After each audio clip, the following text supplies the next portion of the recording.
Okay, welcome to Tech Students. So today we're going to be talking about HTML styles still, and we're going to be talking about text alignment in HTML styles. Okay, so you want to see how you can style your text, or how you can align your text when you are coding. Okay, and we have it here. It says text alignment property, or text alignment property defines horizontal text alignment for an HTML element. Okay, so you can try to align it right, you can try to align it left, and just align it center. Okay, so we want to look at how you can do that very quickly. So let's just copy our demo code here. Okay, and let's go to our VS Code and let's go and practice this. Okay, good. So we're going to clear up what we have here. Okay, so we can have something new.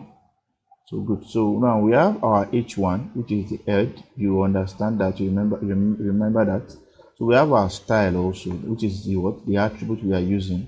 Okay, good. So then we have our property, and we also have the value of our property. Okay, good. So let's just Control S and let's go and check our browser and see what we have. Okay, good. Can we see that it is centered now? Okay, so let's try something else. Let's put it in the, let's say text alignment should be left. Okay, let's make it left. Okay, and let's keep it as small case. Okay, so let's Control S and let's go back here and let's see. Can you see now that's aligned what? Left. Okay, we can try to align it right also. Let's go and try that again. Let's try to align it right.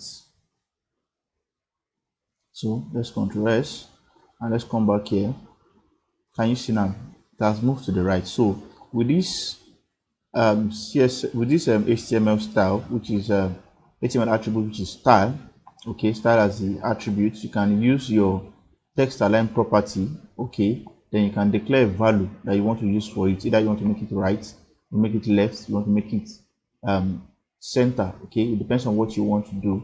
Depends on what aspect of your page you are working on and what you want the section to look like. Okay, that's what will determine how you are going to align your page. So see you in the next video. Don't forget to like, comment, and share. Thank you.